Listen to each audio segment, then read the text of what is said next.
Welcome to our channel. Shobhan Babu garu ఎన్నో ప్రతిష్టాత్మకమైనటువంటి చిత్రాలు నిర్మించి ఎంతో కీర్తి ప్రతిష్టల్ని గడించినటువంటి సినిమాలు ఎన్నో చేశారు.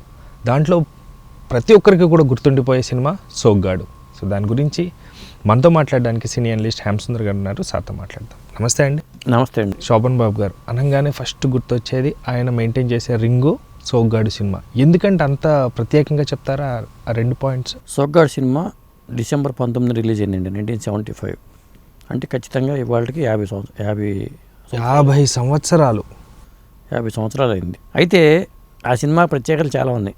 సురేష్ ప్రొడక్షన్స్ వాళ్ళు, రామానాయుడు గారు సినిమా బ్యానర్లో వచ్చిన సినిమా. రామానాయుడు గారు ఒక మాట అనేవాళ్ళు, నాకు రాముడు భీముడు సినిమా విత్ అయితే ప్రేమనగర్ సినిమా చెట్టు అనేవాళ్ళు. ఎందుకంటే ఆయనకి మంచి హిట్ కోసం ఎదురు చూస్తూ సినిమాలో డబ్బులు పోగొట్టుకున్న టైంలో ఎన్టీఆర్ గారితో డ్యూయల్ రోల్ చేశారు. అది రాముడు భీముడు సినిమా, అది పెద్ద హిట్ అయింది. ఆ తర్వాత ప్రేమనగర్ సినిమా, ఆత్రేయ గారి పాటలు మాటలు, అసలు ఆ సినిమా ఓ రేంజ్లో వెళ్తుంది. కడ వెతుకొచ్చింది కని పిల్ల. అందుకని ప్రేమనగర్ సినిమాని చెట్టు అనేవాళ్ళు. ఇది ఇప్పుడు సోగ్గాడు సినిమా ఏంటంటే ఒక పెద్ద మర్రి చెట్టు అనాల్సి వస్తుంది. ఆ బ్యానర్ సూపర్ డూపర్, ఇంకా సూపర్ డూపర్ హిట్. అంటే ప్రేమనగర్ పెద్ద హిట్టే, రాముడు భీముడు పెద్ద హిట్టే, ఒకదాన్ని మించి ఒకటి అన్నట్టుగా ఆయన ఈ సోగ్గాడు సినిమా దీనివల్ల నిలబడిపోయింది అంతే. ఇంకోటి ఏంటంటే ప్రతి సినిమాలోనూ ఆయన కనపడేవాళ్ళు, అదొక సెంటిమెంట్ రామానాయుడు గారికి. ఏదో ఒక పాత్రలో ఇందులో కూడా కనిపిస్తారు. ఇందులో రాజబాబు గారు, మరి వీళ్ళందరూ రామప్రభ, వీళ్ళందరూ ఆర్టిస్టులు అందరూ ఉంటారు. ప్రధానంగా ఏంటంటే హీరో సోహన్ బాబు, హీరోయిన్ జయచిత్ర గారు, తెలుగులో ఫస్ట్ ఎంట్రీ పరిచయం. అలాగే జయసుధ గారు, ఆవిడ కూడా సినిమాలు చేసినా కానీ హీరోయిన్గా ఇంపార్టెంట్ రోల్ మాత్రం సోగ్గాడు సినిమా తీసుకొచ్చింది. ఇక బాబాయ్ గారు డైరెక్టర్ గారు, కేవి మహాదేవన్ గారు సంగీతం, పొహళైంది సహాయకుడు. ఓకే. ఇది కథాపరంగా ఏంటంటే మరదలు సరోజని పెళ్లి చేసుకుందాం అనుకుంటాడు సోగ్గాడు శోభనాద్రి. ఆ సరోజ వాళ్ళ నాన్న, సరోజ జయసుధ వాళ్ళ నాన్న ఒప్పుకోడు, నువ్వు పల్లెటూరోడివి, నీకు నాకు వదిలినట్టేస్తాను. కానీ ఈయన పట్నం వెళ్ళిపోతాడు. పట్నంలో లతా పరిచయం అవుతుంది జయచిత్ర, ఆవిడని పెళ్లి చేసుకోవాల్సిన పరిస్థితి వస్తుంది. ఇద్దరు హీరోయిన్లు. Okay okay. అంటే సోనమ్మ గారు ఇద్దరు హీరోయిన్లు అనే కాన్సెప్ట్ ఒక విధంగా చెప్పాలంటే సెంటిమెంట్గా మారిపోయింది. ఓకే. ఈ సినిమాతోనే అనుకోవచ్చు. అట్లా ట్రయాంగిల్ స్టోరీగా చెప్పుకోవచ్చు. పెళ్లి చేసుకుంటాడు. ముఖ్యంగా హైలైట్ ఏంటంటే ఎడ్ల గిత్తలు, అప్పట్లో కోడి గిత్తలు అంటాం కదా, ఆ కోడి గిత్తలు అండి ఈ సినిమా హైలైట్. నాకు అనుభవం ఏంటంటే నేను సోనబాబు గారికి అప్పుడు ఎన్టీఆర్ గారికి వీరాభిమానికి, సోనబాబు గారికి కూడా వీరాభిమాని. 9 సార్లు ఈ సినిమా చూశాను. ఈ సినిమా 9 సార్లు చూడటమే కాకుండా, మేము అప్పుడు చూడలేదు కాబట్టి 9 సార్లు అంటున్నారా? ఇది ఎక్కువ సార్లు చూశాను. కాదు ఎన్టీఆర్ గారు రాము సినిమా 4 సార్లు చూసా, ఈ సినిమాని 9 సార్లు చూసా. నేను అత్యధికంగా చూసిన సినిమా ఇదొకటి, రెండో సినిమా. మూడో సినిమా రజనీకాంత్ భాష, అది 13 సార్లు చూసా. నెల రోజులు 3 సినిమాలకి. అయితే ఈ సినిమా సంబంధించి ఒక అనుభవం ఉంది నాకు. ఈ సినిమాలు చూసిన తర్వాత సినిమా ఫీల్డ్కి వెళ్ళాలని కోరిక ఉండేది నాకు. అంటే డైరెక్టర్ గానో రైటర్ గానో నాకు ఇదంటూ లేదు. ఏం చేసేవాడిని అంటే అప్పట్లో ఫిల్మ్స్ ఉండే కదా, సినిమా రీల్లు ఉండే, వాటిని కట్ చేసి ఫిల్ములు అమ్మేవాళ్ళు. షాపుల్లో ఫిల్ములు అమ్మేవాళ్ళు. వాటిని కాగితం చింపేస్తే ఫిల్మ్ వచ్చేది. సోనబాబు గారి సినిమా సోగ్గాడికి సంబంధించిన ఫిల్ములు నా దగ్గర చాలా ఉండేవి.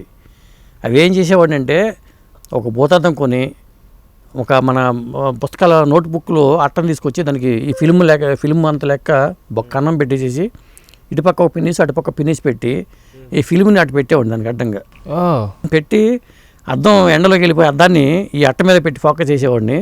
అది ఇంట్లో స్క్రీన్ కట్టేవాడిని. మా నాన్న లుంగి పంచి కట్టేవాడిని.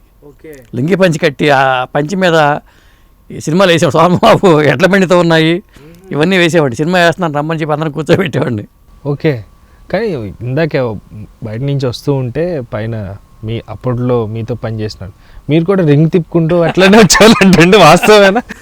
అది కూడా ఉండేది, ఆ రింగ్ కూడా ఉండేది. కొన్ని రోజులు మెయింటైన్ చేశారంట కదండి. నేను ఒకనే కాదు, చాలామంది కుర్రకారు సోనబాబు గారు జుట్టు తలదూకుని సోనబాబు గారి లాగా రింగ్ తిప్పేవాళ్ళు. లాస్ట్లో కాశ్మీర్ బిట్లా ఆ రింగ్ పెట్టేవాళ్ళం. అట్రాక్టివ్, అమ్మాయిని అట్రాక్ట్ చేయడం కంటే ఆ రింగ్ ఉండాలి కదా. ఎందుకంటే ఆయనకి అంత పేరు ఎందుకు వచ్చింది అంటే రింగ్ అట్లా మెయింటైన్ చేసేవాళ్ళ, లేకపోతే ఏదైనా సినిమాలో నుంచి అది అందంగా ఉండేది ఆయన ఫేస్కి. అది చాలా అందగాడండి. ఎన్టీ రామారావు గారి తర్వాత అంత అందంగా ఉన్న హీరో ఎవరంటే శోభనబాబు గారి పేరు చెప్పేవాళ్ళు. వేరే హీరోలు అందంగా ఉంటారు కదా, రామకృష్ణ గారు అందంగా ఉండేవాళ్ళు, హరినాథ్ గారు అందంగా ఉండేవాళ్ళు. కానీ రామారావు గారి తర్వాత ఆ స్థాయిలో అందగాడిగా పేరు పొందిన వ్యక్తి శోభనబాబు గారు. ఆయన పుట్టినరోజు జనవరి 14 కూడా సినిమాలు రిలీజ్ అవుతూ ఉండేవి ఆయనవి. పుట్టినరోజుకి 1975లో ఆయన చాలా హిట్లు వచ్చినాయి. ఇప్పుడు సొగ్గాడు సినిమా కూడా డిసెంబర్ 19 రిలీజ్ అయింది.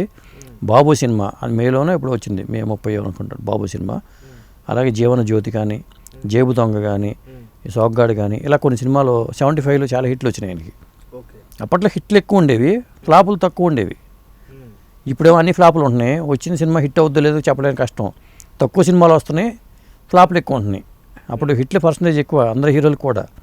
మన సినిమాకి వెళ్ళాలంటే కూడా నిర్ణయించుకోలేని పరిస్థితి. ముందు ఏ సినిమా చూడాలి, ఈ సినిమాకి వెళ్ళాలి. ఆ ట్రెండే కదండి ఇప్పుడు సంక్రాంతి బరి ఇట్లా. అదే అప్పుడు సంక్రాంతి సందడి. అప్పుడు కూడా ఎన్టీ రామారావు గారి సినిమా, నాగేశ్వర గారి సినిమా, సోమబాబు సంక్రాంతికి టార్గెట్గా 5 హీరోలు ఉండేవాళ్ళు. 5వ వ్యక్తి ఎవరు? కృష్ణరాజు గారు. ఓకే. ఆ నలుగురు కాకుండా 5వ వ్యక్తి కృష్ణరాజు గారు.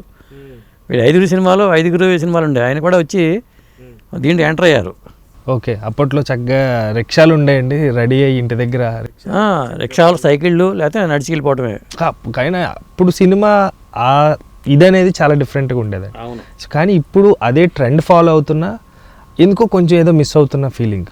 అవునండి. ముందు పాటలండి. ఇప్పుడు ఈ సినిమాలో పాటలన్నీ పెద్ద హిట్. అవ్వా బువ్వా కావాలంటే అదొకటి, 7 కొండలవాడ వెంకటేశ, చెట్టు మీద కాయను సముద్రంలో ఉప్పును, అట్లా ఈ పాటలన్నీ కూడా కేవి మహదేవన్ గారు బాణీలు. తర్వాత సోగ్గా టైటిల్ సాంగ్ ఒకటి ఉంటుంది, లేచాడు దుమ్ము దులుపు అంటూ సోగ్గాడు లేచాడు అంటూ ఆ పాట ఒకటి, దుమ్ము దులుపుతాడు అంటే పాట. ఇలా పాటలన్నీ కూడా పెద్ద హిట్ ఈ సినిమాలో. ఇప్పుడు ప్రేమనగరు పాటల పరంగా హిట్. రామానాయుడు గారి పాటల్లో, రామానాయుడు గారి సినిమాలో ప్రత్యేకత ఏంటంటే పాటల మీద కూడా చాలా కేర్ తీసుకుంటాడు ఆయన. ఇప్పుడు వెళ్ళు వచ్చే గోదారమ్మ, వెళ్ళాకెళ్ళ పడ్డాడమ్మ ఎంత పెద్ద హిట్ అది. శోభన్ బాబు గారి సినిమా పేరు కూడా గుర్తురాదు, సాంగ్ అంత హైలైట్ అట్లా. కాబట్టి శోభన్ గారి సినిమాల గురించి చెప్పాల్సి వస్తే అందులో ఆణిముత్యాల్లో ఈ సోగ్గాడు సినిమా కూడా ఉంటుందండి. ఇవాళ ఈవెంట్ జరగబోతుంది. 50 ఏళ్ళు అయిన సందర్భంగా ఇవాళ జయసుధ గారు ఉన్నారు, ఆ కార్యక్రమానికి వస్తున్నారు. జయచిత్ర గారు ఆ సినిమాలో హీరోయిన్, సోనబాబు గారు మాత్రం లేరు. ఒక విధంగా చెప్పాలంటే ఆయన ఆ అందాన్ని పోకుండా జనాల ఆ అందాన్ని గౌరవించారు కాబట్టి, అందం లేనప్పుడు ఇక మనకు అనవసరం తెరమరుగైపోదాం అనుకుని సినిమాలు కూడా ఆపిస్తున్నాడు ఆయన. ఒక సిస్టమేటిక్గా ఉండేవాడు ఆయన, ఒక సిస్టమేటిక్. మనం ఇక్కడ మన రూపం అలాగే గుర్తుండిపోవాలి, ఇక గ్లామర్గా మనం కనిపించకూడదు, తండ్రి పాత్రలు చేయకూడదు అనుకుని ఆయన అక్కడితో ఆపేసుకున్నారు, రిటైర్ అయిపోయారు అలా. ఓకే. ఇప్పుడు సినిమా తర్వాత ఇప్పుడు మళ్ళీ రిలీజ్ చేసే అవకాశం ఉందంటూ కూడా కొన్ని వార్తలు వినిపిస్తున్నాయి, వాస్తవమేనండి? చేసే అవకాశం ఉంది, ఎందుకంటే సినిమా చేయాలి కూడా. అప్పట్లో చాలా సినిమాలని, ఇప్పుడు టెక్నాలజీ మారింది కాబట్టి ఇప్పుడు 4K వెర్షన్లో మార్చుకునే డాల్బీ సౌండ్ సిస్టంలో ఆ పాటలో ఆ మ్యూజిక్ ఖచ్చితంగా అది పెద్ద హిట్ అవుతాయండి. మళ్ళీ రిలీజ్ చేస్తే ఇప్పుడు జనరేషన్ వాళ్ళకి 2 జనరేషన్ వాళ్ళు చూసే అవకాశం ఉంటాయి ఈ సినిమా రిలీజ్ చేస్తే మాత్రం. ఓల్డ్ ఈజ్ గోల్డే కదండి. ఓల్డ్ ఈజ్ గోల్డే, అనుమానం ఏం లేదు. అట్లాంటి ఆ గోల్డ్ సినిమాల్లో ఇది కూడా ఒక గోల్డ్గా చెప్పొచ్చు. ప్రస్తుతం ఉన్న ఈ యంగ్స్టర్స్, ఈ ఫాస్ట్ జనరేషన్, ఈ మ్యూజిక్, ఈ స్టోరీలు, ఈ గ్రాఫిక్స్, టెక్నాలజీలో ఆ సినిమాని ఆదరిస్తారంటే మీరేమంటారు? ఖచ్చితంగా ఆదరిస్తారు. మీరు ఆ పాటలు ఇప్పటికీ మీరు వెళ్ళి వచ్చి కోతారమ్మా ఇప్పుడు ఎవరు పాడినా, ఒక స్టేజ్ మీద పాడినా చూస్తారా లేదా? మరి అలాంటిది జయచిత్ర గారికి కూడా బ్రేక్ ఇచ్చింది ఈ సినిమా. ఎంటర్ అయిన తర్వాత ఆవిడ చిల్లర కూడా చిట్టి మా టైటిల్ రోల్స్ కూడా చేసింది ఆవిడ, జయచిత్ర గారు. మరి జయసుధ గారు కూడా ఈ సినిమాని బ్రేక్ ఇచ్చింది.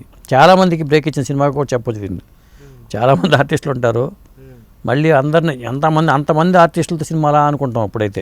మర్రి చెట్టే అంటారు ఇప్పుడు వాస్తవానికి. మర్రి చెట్టే, అది మందికి నిర్ణయించింది మర్రి చెట్టే. ఇప్పుడు ఈరోజు ఈవెంట్ జరగబోతుంది, ఎవరెవరు నటీనటులు వచ్చే అవకాశం ఉందండి? అదే అండి, అందులో నటించిన వాళ్ళ ఉన్నంత వరకు ఉన్న వాళ్ళంతా వస్తున్నారండి. అలాగే రామానాయుడు గారు లేరు, సోనబాబు గారు లేరు, వాళ్ళు లేరు కాబట్టి వాళ్ళ వారసులుగా మరి వాడు సోనబాబు గారు అబ్బాయి కరుణశేషి వస్తారా రారా తెలియదు మనకి. ఆయన వస్తే బాగుంటుంది, లేదా సోనబాబు గారు పిల్లలు ఎవరన్నా వస్తే బాగుంటుంది. సురేష్ బాబు గారు వస్తారు నాకు తెలిసి, మరి వెంకటేష్ గారు వస్తారా తెలియదు. కానీ ఎందుకంటే ఆ సురేష్ మూవీస్కి ఇది ఒక చెప్పాలంటే ఇది ఒక మంచి సినిమా ఆ బ్యానర్లో. రైట్. థ్యాంక్ యూ అండి, thank you so much. Thank you viewers, bye.